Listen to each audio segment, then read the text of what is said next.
Всем привет! Мы с вами находимся на том самом месте, где мы закончили снимать предыдущий ролик. Это у нас Малая Московская железная дорога, которая в простонародье называется Кратовская детская железная дорога. И здесь мы испытывали нашу бешеную дрезину. Если вы этот ролик не видели, обязательно его посмотрите. И скоро мы на этой дрезине отправимся в большое путешествие. А в этом ролике мы расскажем вам про одну детскую железную дорогу в Ленинграде. Называется она Малая Октябрьская. И я, кстати, там никогда не был. Так я тебе сейчас все расскажу. И вам. 1939 год. Советский Союз. Ленинград. Руководитель железнодорожной лаборатории Ленинградского дворца пионеров Адольф Петрович Синявский выступает с инициативой строительства в городе детской железной дороги по насыпи исторической императорской линии от Витебского вокзала до Пушкина, бывшего царского села. Но из-за другого Адольфа, беснующегося в Европе, планы эти воплощены так и не были, а вернулись к ним уже после окончания войны в 1947, когда приняли решение о строительстве железной дороги для будущих машинистов и работяг Министерства путей сообщения. Трассировку запланированной дороги изменили. Теперь она должна была пролегать от Центрального парка культуры и отдыха до деревни Коломяги и дополнительное ответвление от Озерков до Удельного парка, где в те годы планировалось обустроить новый ленинградский зоопарк с медведем и утками. В том же году объявили набор на курсы юных железнодорожников, которым было суждено стать первыми на еще не начавшей строиться железной дороге. На 18 заявленных профессий набирали детей из пионеров и комсомола, необходимых в количестве 700 человек. Обучение юных железнодорожников происходило во Дворце пионеров, Дорожном доме техники и техникуме ЖД-транспорта. Сооружение дороги началось частично на бывшем полотне Приморской железной дороги, а точнее ее Озерковской ветки. Это дореволюционная частная железка, которая брала свое начало из района нынешней станции метро «Черная речка» и кустом расходилась к Сестрорецку, Финляндской железной дороге и, собственно, к станции в Озерках.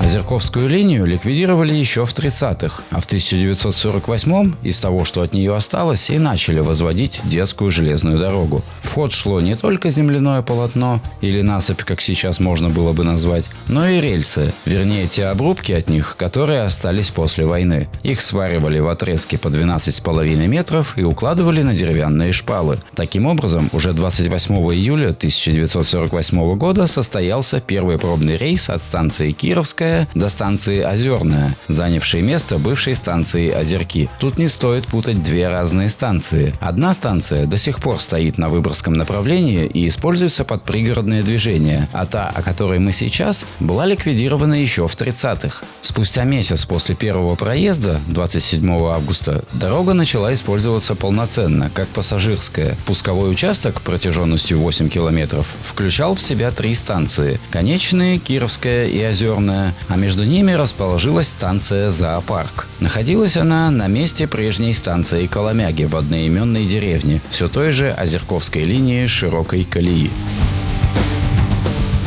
Колею в 750 мм выбрали не случайно. Она хоть и в 2 раза уже, но более чем в 2 раза дешевле в строительстве и последующей эксплуатации. Плюсом ко всему, опыт этой эксплуатации уже был. Ведь первая железная дорога в России с такой шириной была тоже в Петербурге, так называемая Ириновская железная дорога, начинавшаяся на Охте у берегов Невы и тянущаяся к берегам Ладоги. Строилась она как грузопассажирская и в своем узкоколейном виде проработала вплоть до 20-х годов 20 века, а после большая ее часть была перешита в нормальную колею и эксплуатируется до сих пор, а часть, которая сейчас находится в черте города, используется трамваями по внезапно Ириновскому проспекту. Но вернемся снова к истории детской дороги. С открытием дороги на нее в качестве подвижного состава поступили 2 паровоза ПТ-4, номер 88 и 89, переименованные переименованный на Малой Октябрьской в ПТ-01 и ПТ-02 соответственно.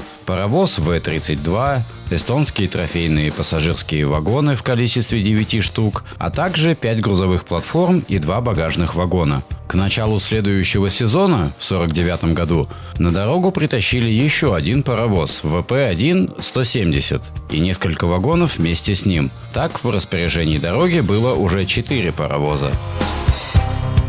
Смотря на карты тех лет, можно увидеть, что тогда эти места были преимущественно колхозными полями и пустырями. Но это не значит, что дорога была скучной прямой посреди ничего. Во-первых, ее длина была для детской железки очень даже впечатляющей. Трассировка извилистой и с уклонами, а посередине был даже мост через Черную речку, сейчас от которого не осталось и следа, а сама речка на этом участке убрана в коллектор. Через 10 лет после открытия юные железнодорожники получили под свое управление и первый тепловоз Ту-2-167, а в 60-м на дороге стали использоваться польские пассажирские вагоны ПФВАК-3АВ в количестве 10 штук, которые сцепили в 2 состава по 5 вагонов в каждом. Поезда получили название «Сказка» и «Пионер». Катались они одновременно, навстречу друг другу, с разъездом на зоопарке. Примерно как делают на фуникулерах во Владивостоке или Киеве.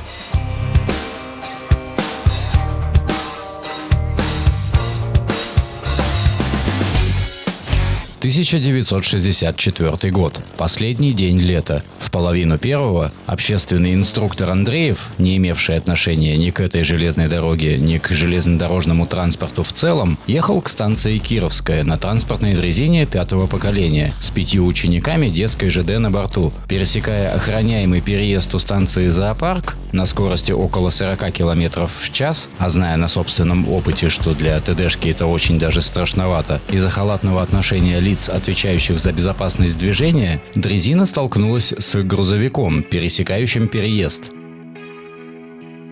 Переезд был расположен в таком месте, что дрезина ехала с горки и достаточно крутого поворота. Информация о состоянии этих людей нигде не публиковалась, но есть все основания полагать, что все они погибли. После этого случая на Малой Октябрьской произошли кадровые изменения, а также изменился порядок эксплуатации детской железки. Во избежание повторения трагедии, помимо опасного участка с переездом, закрыли весь перегон от Кировской до Зоопарка. На следующий 1965 год между Кировской и Зоопарком соорудили разъезд Юный, дабы восполнить пробел, чтобы посередине обязательно был разъезд, иначе говоря, участок с 2 путями, так как все время своего существования дорога была и остается однопутной. Плюсом ко всему, электрожезловая система и семафоры были заменены на полуавтоматическую блокировку и светофоры, а станции были оборудованы ключевой зависимостью стрелок и сигналов с замками системы Мелентьева. На уже хоть и урезанную, но все-таки модернизированную дорогу из Поневежеса прислали тепловозы серии Т-47 чешского производства, которые в Союзе получали имя Ту-3. На малой дороге они, как обычно, получили новые номера 001 и 002 соответственно. Старые Ту-2-167 стали использовать как вспомогательный на вторичных задачах, а не в регулярном пассажирском движении. В 1969 году, когда всем стало очевидно, что нового зоопарка в удельном парке не появится, станцию Зоопарк переименовали в Пионерскую, ибо в отличие от животных, пионеров тут было наверняка больше, а в 1982-м недалеко от нее открыли и станцию метро с таким же названием – Пионерская. Тем не менее, на дороге до сих пор оставалось 3 переезда с шлагбаумами и дежурными в постах. 2 находились вплотную, по обе стороны от разъезда Юный, а 3 чуть далее, на пересечении с Поклоногорской улицей, но и тот просуществовал недолго и был закрыт. В 1980-м на дороге были сняты части сцен Шерлока Холмса и доктора Ватсона, где помимо путей были замечены еще и вагоны ПФВАК с измененным внешним видом. А в 1982-м парк подвижного состава пополнился еще 2 Ту-2, получившие номера 060 и 191. Общее количество тепловозов увеличилось до 5. Тепловозы Ту-3 признали тяжелыми в эксплуатации и позднее вывели из работы. Оставшие уже классическими Ту-2, немного модернизированными, снова стали основными тепловозами этой дороги. В 1987 году пассажирские вагоны ПАФАВАК все до единого были списаны, а уже со следующего сезона использовались вагоны ПВ-40, которых сюда завезли целых 11. В 90-е Ту-3-001 был отправлен на базу запаса в Зеленогорске под Петербургом, а Ту-3-002 был выкуплен эстонским узкоколейным ЖД-музеем в Лавасааре по цене металлолома, а в 2015-м припарковался вообще на Аукштайской узкоколейке в Поневежесе, а 001 находился на базе запаса до конца 2004 года, и только зимой 2005 начались работы по его восстановлению в депо ТЧ-7, это которое на Сортировочной в Питере. В 2018-м то, что от него осталось, а это был лишь кузов, был передан на Малую Октябрьскую, правда уже на южную ее часть, но о ней мы расскажем чуть-чуть попозже. Вернемся снова на северную линию, и снова в 90-е годы. Они для линии оказались снова невеселыми, ее снова сократили. На этот раз демонтажу подвергся перегон от станции Пионерская до разъезда Юный из-за строительства новых жилых массивов. Таким образом, общая протяженность детской железной дороги составила 2100 метров. А так как на этом участке промежуточных остановок не осталось, как и разъездов, эксплуатировать стало возможным только один поезд. Второй в это время стоял без работы. Кстати, доставлялись узкоколейные локомотивы и вагоны сюда по большой железной дороге до станции Шувалова, а далее на платформах по специальному промышленному подъездному пути к станции Озерная, где и происходила перегрузка новых подвижных экземпляров. В 1992 году единственный оставшийся переезд возле бывшего разъезда Юный, который по сути стал конечной станцией, косой переезд этот тоже ликвидировали. Таким образом, эта коротенькая линия стала полностью обособленной. Прежде чем переходить к 21 веку и показывать, что осталось сегодня, давайте сначала вернемся в прошлое и посмотрим, что хотели и могли еще построить, но так этого и не сделали по различным причинам. Практически с самого своего открытия существовал уже первый вариант реконструкции дороги. Во-первых, участок от моста через Черную речку до станции Кировская задумывался как временный, но мы ведь все знаем, что нет ничего более постоянного, чем временное. Взамен него предлагался параллельный участок с конечной станцией Стрелка, выводящую пассажиров на набережную Большой Невки напротив Стрелки Елагина острова, где и находился Центральный парк культуры и отдыха. Станция занимала бы место примерно, где сейчас находится трамвайное кольцо улица Савушкина. В этом и была главная причина переноса этой линии, чтобы пересадка с общественного транспорта, в данном случае трамвая, который тут катается еще с 1929 года, чтобы доступность эта была ближе, а во-вторых, уже в этом проекте был заложен разъезд Пионерский на нынешней площади у метро Комендантский проспект, и разъезд, уже знакомый нам, Юный, который, как вы понимаете, вместе со всей реконструкцией реализован тогда так и не был. Спустя непродолжительное время товарищ Синявский понимал, что реконструкция проведена так и не будет, а подводить малую дорогу к городскому общественному транспорту надо. Он предлагает проект так называемого восточного участка. Вместе с юными железнодорожниками он подготовил проект длиной около 3 километров, в котором предлагалось продолжить линию от тупика на станции Зоопарк и плавной дугой проложить путь к планируемой станции Зоопарк-2, которая была бы расположена параллельно платформе Удельная, Большой Октябрьской дороги, а далее по одной из аллей Удельного парка к берегу уступа древнего некогда существовавшего тут моря, и занырнув под путепроводом линии Большой Железки, практически петлей закончится тупиковой станцией с условным названием Пионер-городок напротив исчезающего сейчас завода Светлана, к площади которого уже были подведены автобусы и трамваи многих маршрутов, что и решало проблему добраться сюда из центра города. Позднее проект доработали и был добавлен пост примыкания и соединения со стороны Озерной, чтобы осуществлять движение без смены направления локомотива, а также планировалось построить вагонный парк и локомотивное депо на станции Зоопарк-2. Реализация этого уже второго проекта помешало увольнение Синявского. Большинство дальнейших проектов так или иначе связаны в основном с расширением сети, либо перерисовыванием трассировки в удельном парке, либо вообще переносе всей детской железки, например, в Шувалово, Шуваловский парк, где один конец уходил бы к Финскому озеру, да, именно озеру, а не заливу, к подножию горы Адольфа, а с другой стороны подключалась бы к грузовой ЖД-станции Парнас. В некоторых из вариантов рассматривали даже электрифицированные участки, но они нигде воплощены так и не были. Одна из идей вообще содержала в себе развитие существующей линии на юг, до станции Луговая через уже открытую станцию метро Пионерская, и на север, хорошенькой загогулиной в Новоорловский парк, к станции Лесной уголок. Как вы понимаете, ничего из этого сделано тоже не было. А вот две следующих идеи были реализованы, но все оказалось не так просто. Предложения о переносе всей Малой Октябрьской на южную трассу никуда не исчезали и были позднее реализованы. Но перед этим был реализован не самый очевидный вариант единственного в истории расширения северной трассы Малой Октябрьской. И через 51 год, в 1999-м, появилась третья ниточка. И появилась она так. 28 августа 1999 года торжественно открывают новый участок дороги длиной 4 с небольшим километров. В этот раз уже на север, от станции Озерная, через платформу Шувалова большой железной дороги со станциями Лесная, непосредственно в лесу, и Береговая, как можно догадаться, на берегу Шуваловского карьера. Этот новый участок был с одним нюансом. Проходил он по ширококолейному подъездному пути различных промышленных и научных предприятий промзоны Коломяги. По красивому сосновому лесу, по которому даже ранней весной прогуляться приятно, а после и по берегу Шуваловского карьера, образованного добычей песка и строительством дамбы на реке Каменки. И тот самый нюанс в том, что узкая колея проходила не рядом с широкой, а совмещенно. Это и есть так называемый трехниточный путь, когда одна колея находится внутри другой, как сейчас показано на картинке.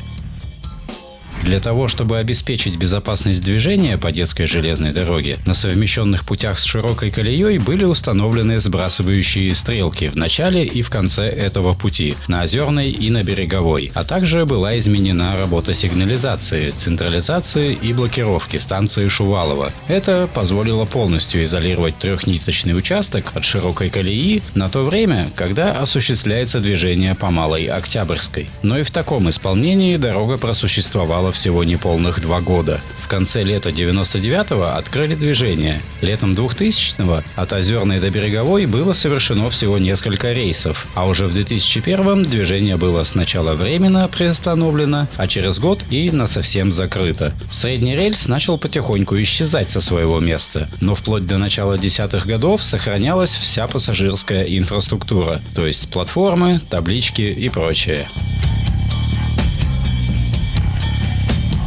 В 2001 году тепловоз Ту-2-191 был отправлен на плановый ремонт. Простояв некоторое время на ширококолейной грузовой платформе в локомотивном депо ТЧ-20 Санкт-Петербург-Финляндский, он был отправлен в Латвию на локомотиворемонтный завод в Даугавпилсе. А в ночь на 30 мая 2002 года, накануне открытия летнего сезона, вандалы подожгли тепловоз Ту-2-060. Пожаром он был полностью выведен из строя, а после перевезен в депо Санкт-Петербург-Балтийский. Но это ему нисколько не помогло, потому что в 2015-м его все-таки списали.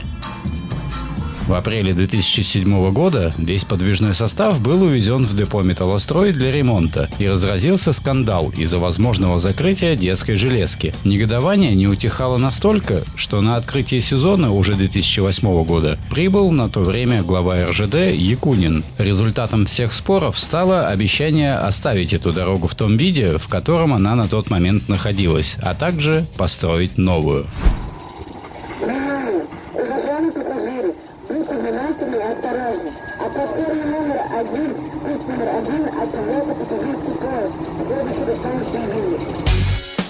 С чего все когда-то начиналось, к тому же все и пришло. Май 2009 года. Глава Петербурга Валентина Матвиенко и глава РЖД Якунин в торжественной обстановке перед объективами телекамер забивают костыль в первые метры нового пути детской железной дороги возле станции Шушары. Это событие послужило началом так называемой южной трассы Малой Октябрьской железной дороги. Место выбрали не случайно. Именно тут прошла в середине 19 века первая в России железная дорога из Петербурга Петербурга в Царское Село, частично трассировку которой новая узкоколейка и повторяла. Изначально проектом было предусмотрено 5 станций, но по итогу построили только 3. Станция Молодежная возле метро Купчино, разъезд Юнный возле станции Шушары и станция Царскосельская возле платформы Детско-сельская широкой колеи в городе Пушкин, который до революции и был Царским Селом. Строительство прямой узкоколейки заняло ни много ни мало 4 года и открылось для всех и каждого 12 июля 2011. Открытие это несколько раз переносилось с разными причинами и отговорками. Сначала открытие новой дороги ожидали 24 июня 2010 года, однако анонсированное мероприятие с блэкджеком и диспетчерами было отменено. Позже представители Октябрьской железной дороги пояснили, что в этот день должно было состояться не открытие, а лишь презентация. В полном объеме, по их словам, дорога должна была начать работать в июне 2011 года. Однако это не помешало еще в 2010-м перевести с исторической детской железки тепловоз Ту-2-167 и состав «Сказка» на новодельную, которую еще только предстояло запустить в работу. На исторической дороге остался только локомотив Ту-2-191 и состав «Пионер». А дабы не возникало путаницы между северной и южной дорогами, исторической северной оставили название «Малая Октябрьская», а новой южной дали название «Малая Царскосельская железная дорога». В 2015 году тепловозы Ту-2-167 и Ту-2-191 были возвращены на Малую Октябрьскую. В том же году на северную трассу с Ярославской детской железки был передан тепловоз Ту-7А-2866 в качестве вспомогательного локомотива на случай поломки Ту-2-191. Вплоть по 2019 обновлялся подвижной состав, включая вагоны ВП-750 и обмену локомотивами между Октябрьской и Царскосельской дорогами. А перед сезоном 2020 года из-за пандемии открытие движения не состоялось. Лишь несколько раз за лето производилась уборка трассы, и позднее, перед зимой, на подвижной состав были надеты защитные чехлы. В зимнее время 2020 года производили работы по капитальному ремонту станции Юнный. Там полностью демонтировали платформу номер 2, а с платформы номер 1 был снят верхний слой плитки. И к концу года все работы были завершены. Восстановили обе платформы и установили новые ограждения.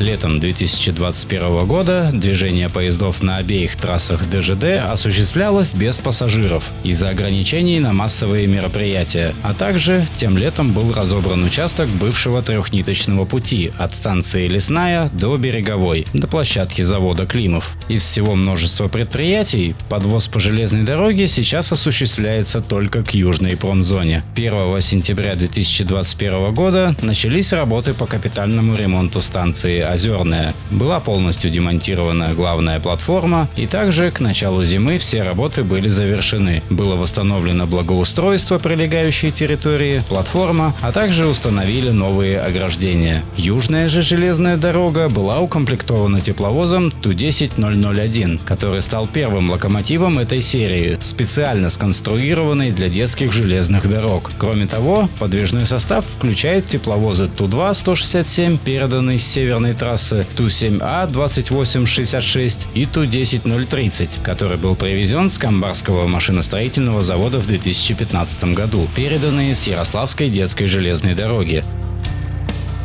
который и был участником обмена между северной и южной трассами. А 1 июня 2014 тут было восстановлено движение паровозов после почти 50-летнего перерыва. На работу тут устроился паровоз КП-4-447. Помимо прочего, используют тут еще и дрезину ПД-1. Потом тут тоже были ремонты, те обмены локомотивами, но лично мне не особо интересно рассказывать про южную трассу. Настолько, что живьем я на ней даже ни разу не был за всю свою жизнь. Какая-то она скучная, неинтересная и вообще без души. Или слой интересной историчности попросту еще не настоялся. Ну а теперь слово Стасу. Сюда, на Кратовскую детскую железную дорогу, я впервые попал со своей бабушкой. Было это в моем детстве. И меня это, конечно, впервые умилило. Эти маленькие вагончики, дети, которые управляют Ну, им управлять поездами не давали, но они были проводниками, были помощниками машиниста, были дежурными по станции. Мне было интересно, где же еще есть такие детские железные дороги? И когда я уже вырос, в юности своей, я часто путешествовал и посетил достаточно много таких детских узкоколеек. Больше всего мне понравился узкоколейка в Харькове. Очень там подвижной состав красивый. Тепловоз Ту-2, я помню, он был весь хромированный. Я был просто в восторге. И в Харьковскую дорогу я влюбился. А есть интересные дороги, например, в Киеве. Она кольцевая. Такая же кольцевая дорога находится в городе Новомосковске. Это, кстати, самый маленький город в России, где есть детская железная дорога. Но когда Советский Союз развалился, во многих республиках железные дороги детские стали закрывать. Например, закрыли Рижскую детскую железную дорогу, которая находилась в Межепарке. Очень красивая, идущая по лесу, сосновый лес. Ну, сейчас от нее ничего не осталось. Не так давно закрыли детскую железную дорогу в Армении, в Ереване. Потрясающее здание, станция Айреник, где я был. И у меня на канале «Москвич не о москвичах» вы можете посмотреть наше путешествие в Армению. После того, как мы оттуда уехали, тепловоз и вагоны порезали. И сейчас только рельсы. И вот это здание и осталось. Но, кстати, в России после развала Советского Союза было открыто несколько детских железных дорог. Например, Малая Царско-Сельская, про которую Николай уже упоминал. И, например, в городе Новосибирске, где мы были с моей дочерью. И тоже очень понравилось кататься на этих детских поездах. Но единственное, в Новосибирске мне не нравится, что тепловозы Ту-7 облечены в какой-то облик паровоза Томаса. Это заводское исполнение по заказу РЖД, и выпускали их на Камбарском машиностроительном заводе, где делали, собственно, сами Ту-7. В общем, детские железные дороги – это путь ребенка в настоящую железную дорогу. И слава богу, что эти дороги есть. Это такой старт для юных машинистов. И, кстати, наши друзья с Тесовской узкоколейкой как раз познакомились на Малой Октябрьской железной дороге и в итоге создали свой железнодорожный музей узкоколейный. А на этом все. Большое спасибо за просмотр. Отдельная благодарность тем, кто поддерживает нас на платных платформах. Всем пока. Спасибо, что были с нами. Что там, поезд-то приедет или нет? Он сказал нам...